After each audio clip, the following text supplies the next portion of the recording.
prophètes, pour les ministres et pour toute la séance qui me suit ici et maintenant et de par le monde au travers les réseaux sociaux. Alors, je voudrais tout simplement rappeler un principe, parce que la parole de Dieu n'est pas un bouquin, comme on l'a toujours appris, de manière, comment on appelle, mimétique. Oui, c'est la Bible, c'est la Bible, c'est la Bible. Mais si on lit la Bible et qu'au bout de 20 ans, de 30 ans, on n'a pas des résultats escomptés et qu'on voit que finalement, ceux qui sont respectés dans ce monde, ce sont des personnes qui, parfois, je dis, n'ont pas la Bible. Mais quand ces hommes-là prennent même des décisions sur les nations, même lorsqu'ils renversent les valeurs des nations, les gens qui sont censés être des grands pasteurs ne parlent jamais d'eux.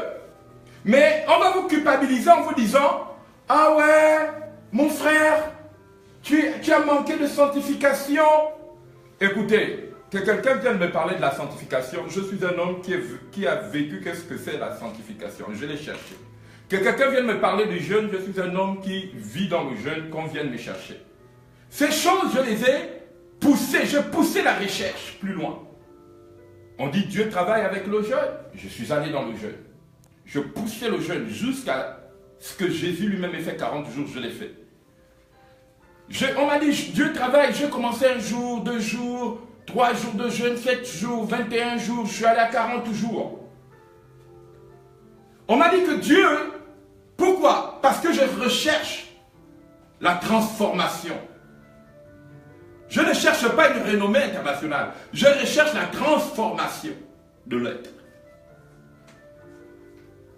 Mais j'ai compris qu'autour des recherches qui sont menées par mes travaux spirituels, qu'en réalité, l'homme peut autant se sanctifier qu'il veut. L'homme peut autant ne même plus toucher le savon et l'eau. S'il ne connaît pas les principes fondateurs de la vie, il sera toujours perdu et égal. Parce que laissez-moi vous dire, s'il y a des gens qui se sanctifient dans notre monde et dans notre société et qui ont toujours subi, généralement, ce sont les afro-descendants. Pourquoi? De par le monde, on les a présentés à un Dieu, que ce Dieu-là bénit les hommes. On nous a même créé le film de Moïse. On nous a créé le film de Jésus. Mais un Jésus vu dans le prisme et la lunette de celui qui est en train de te faire souffrir. Je ne sais pas si vous me comprenez. Amen. Ça dit que Jésus qu'on nous a présenté, on l'a présenté dans le prisme de celui qui nous a d'abord frappé et fait du mal.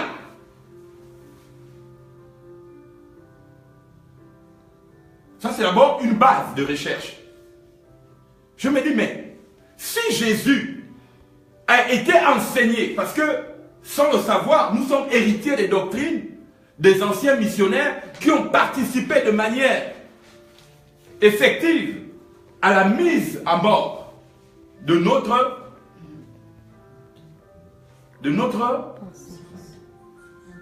mental, de notre cerveau. Et si on dit qu'il y a l'amour dans le monde, combien des hommes meurent-ils aujourd'hui en Méditerranée, des jeunes gens de 18 ans, de 20 ans? Si on dit qu'il y a vraiment des structures qui peuvent permettre à l'homme de s'épanouir, combien de personnes aujourd'hui se déplacent et viennent parfois dans des pays où on dit que c'est des pays où l'homme a connu une grande conscience humaine, mais c'est là où les gens crèvent, souffrent. Donc il y a un vrai problème spirituel. Et ce vrai problème spirituel, nous l'abordons avec l'investigation et non plus avec les automatismes amen, amen. De subordination. Amen, amen.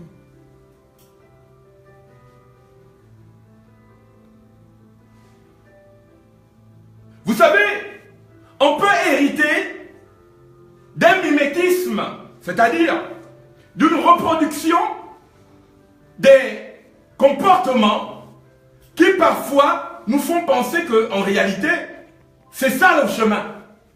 Mais c'est bien au-delà. Parce que la Bible que nous lisons, excusez-moi de vous dire, il y a tout à l'intérieur. C'est un condensé de tout. Il y a Dieu, il y a Satan, il y a les anges, il y a les démons, il y a les bons, il y a les méchants. Donc le jour où tu prends ta Bible et que tu la mets sur l'oreiller, tu l'as mis de quel côté? Amen. Amen. Parce que dans la Bible, il y a tout. C'est le seul livre où on renferme tout. Mais regardez un peu. Et vous ne n'êtes jamais posé la question. Pourquoi les sociétés où on est censé nous apprendre Dieu, ce sont des sociétés qui sont plus criminelles? C'est-à-dire que là où les gens disent oui, Dieu est amour, ça c'est le Dieu des bouts des lèvres. C'est là où les gens sont plus égoïstes.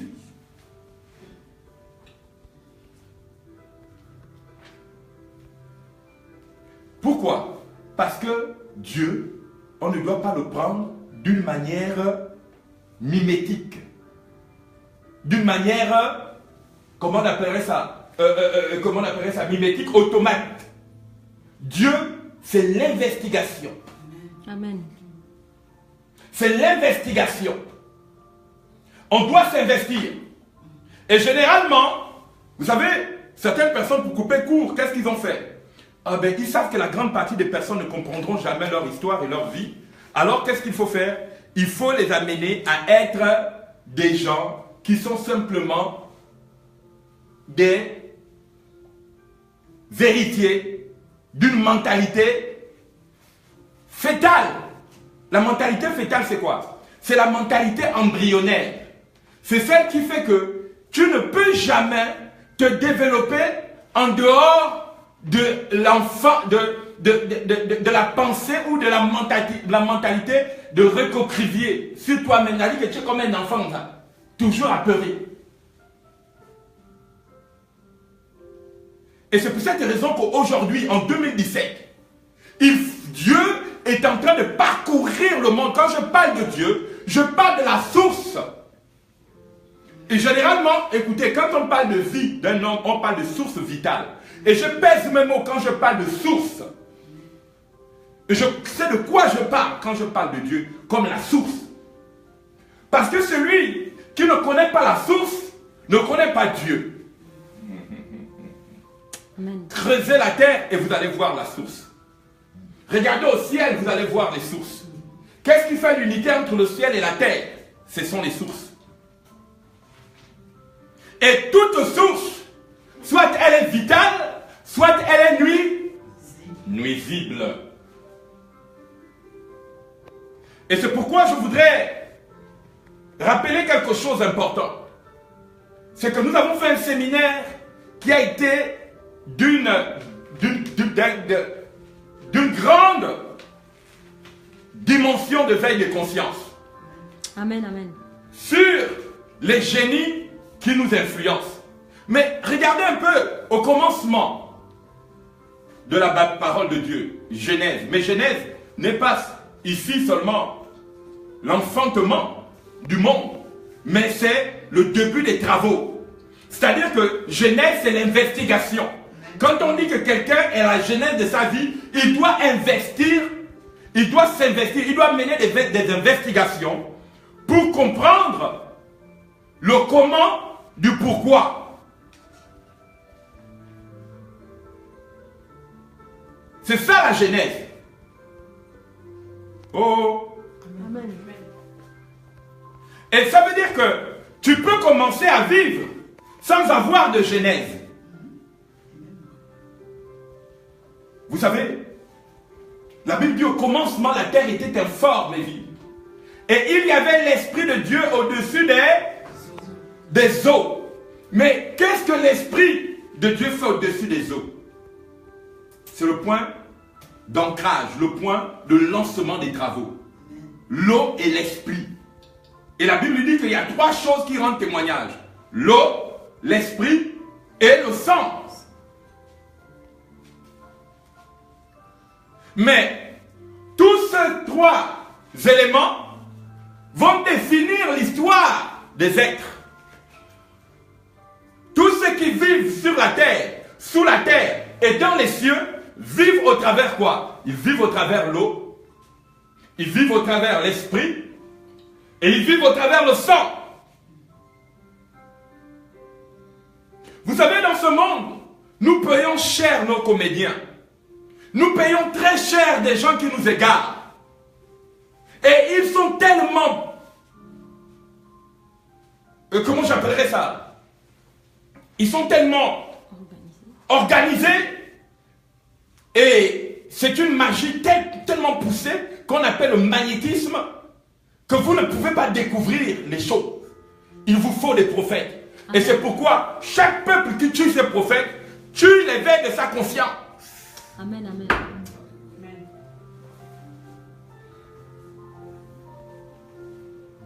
Là où vous voyez que dans un peuple, on martyrise un prophète, on critique un prophète, on salit le nom d'un prophète, Jésus va dire dans la parole de Dieu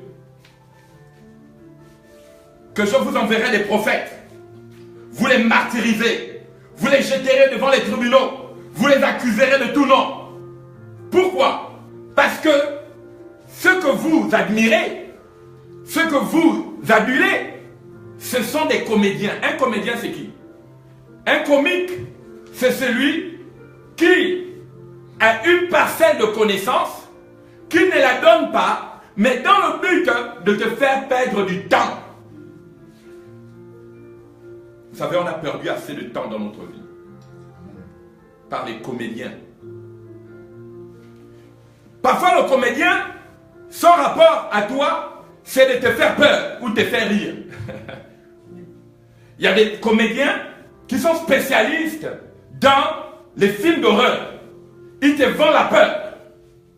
D'autres, ils sont spécialistes dans les réalités, dans excusez-moi. J'ai un souci avec ma langue. L'irréalité, en réalité, sont des personnes qui vont mettre toute ta vie dans une ambiance de distraction joyeuse, de plaisanterie joyeuse. On n'a rien de mal avec ça. Rire un peu dans la vie que d'être sérieux, parfois ça détend. Mais jusqu'à quand? Quand on est en train de perdre son histoire. On peut rire jusqu'à quand on est en train de perdre son histoire?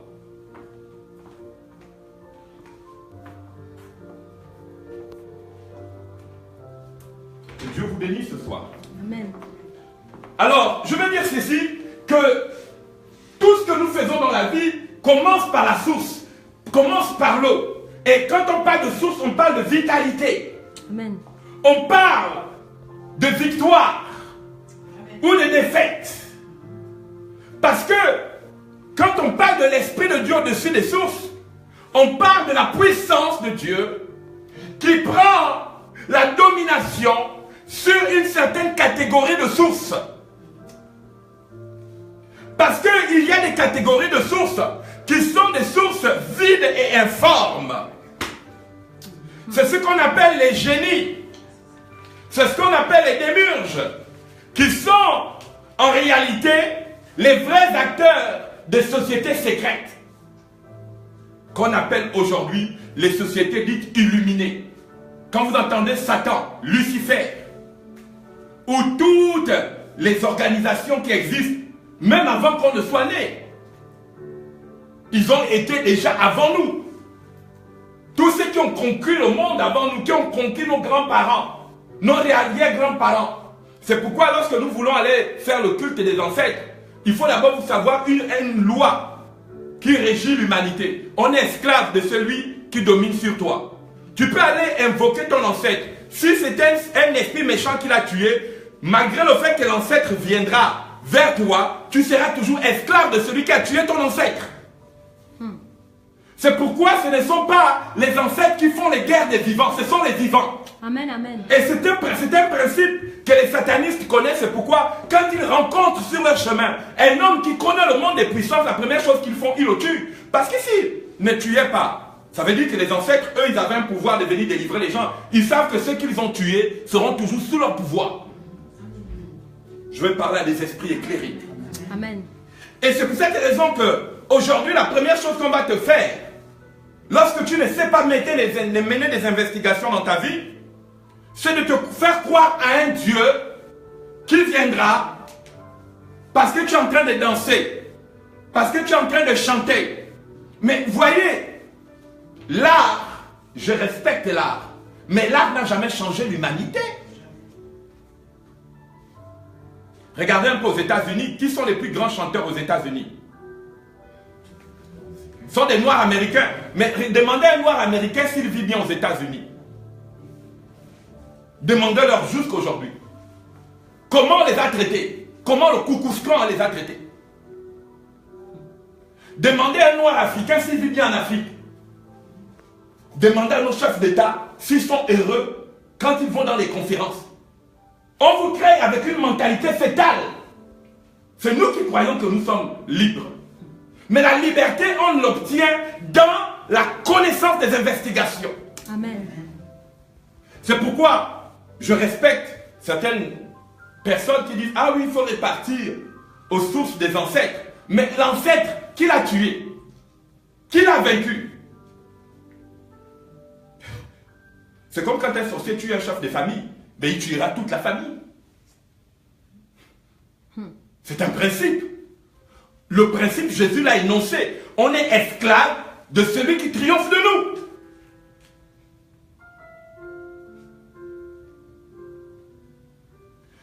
Écoutez, vous pensez que être béni, c'est se marier, c'est avoir des enfants. C'est un fait, se marier, avoir des enfants. Mais si vous êtes maudit, vous faites les enfants de malédiction. Si vous êtes soumis à des puissants, vous offrez plus de catégories d'individus qui vont souffrir. Je ne suis pas contre la natalité. Au contraire, je suis plus nataliste que ceux qui pensent qu'il faut limiter les naissances. Moi, je pense qu'il faut faire les naissances, c'est une source de bénédiction. Énorme. Amen. Énorme. Mais il faut savoir mener les guerres de sa vie. Amen. Pourquoi? Parce que Dieu lui-même dans la Genèse, dans les premiers travaux qu'il a fait, il a mené les premières guerres au travers des sources. Les premiers travaux de Dieu n'étaient pas faits sur la pierre, elles étaient faits sur l'eau. Je vais parler à un grand esprit ce matin. Amen. Les premiers travaux de Dieu étaient faits sur l'eau. Celui qui ignore le monde de l'eau est un pauvre. Bien qu'il soit sur le plan matériel, avoir l'argent. C'est pourquoi vous voyez le mot argent dans le monde. Dans le langage français, on appelle ça les liquidités. Et liquidité, c'est ce qui coule. C'est les sources. C'est pourquoi l'argent, c'est l'eau. C'est pourquoi l'argent est toujours attaché à la valeur eau. Et c'est pourquoi, quand on dit quelqu'un est pauvre, ce n'est pas de manière physique que tu es pauvre. Tu es pauvre d'abord à cause des sources que tu portes en toi. Oh! C'est pourquoi, dans le livre de Jean chapitre 4, les travaux de Jésus ont été menés sur une femme qu'on appelle la Samaritaine. Amen. Et la Samaritaine va être l'une des premières figures. Après, bien évidemment, si je viens de manière précédente à ce que Jésus a fait lors de son premier miracle aux noces de Canaan, je ne rentrerai pas dans les détails ce soir. Je le réserve pour une autre séance. Mais sachez que les mondes des puissances, ceux qui maîtrisent la puissance, ceux qui sont dans la puissance, ne vous laisseront jamais maîtriser le monde des énergies. Et tout ce qui est source et vibration, tout ce qui est source et vibration, ce soir, peut-être ceux de Facebook ne vont pas m'entendre parce que je vais vous donner une prière qui va changer votre vie. Amen. Et qui a changé la mienne. Amen, amen. Amen. Amen. Dans Jean 4, qu'est-ce que dit Jésus? Jésus dit à la dame, il salue la dame, il parle avec la dame, très courtois et avenant, en disant à la dame, mais je vois que vous avez connu beaucoup d'hommes dans votre vie. Et la dame de lui dire, ah ben écoute, voilà, je connais beaucoup d'hommes. Mais il dit, mais si tu continues à prendre de cette eau, tu auras toujours le même problème. Il dit, mais es-tu plus grand que notre père Jacob qui a creusé ce puits? Et Jésus de lui dire que si je te donne l'eau, tu n'auras plus jamais soif. En fait, on pose la base de recherche à partir de ce moment. Et je voudrais qu'on me coupe sur Facebook parce que je ne vais pas donner cette révélation aux gens qui me suivent.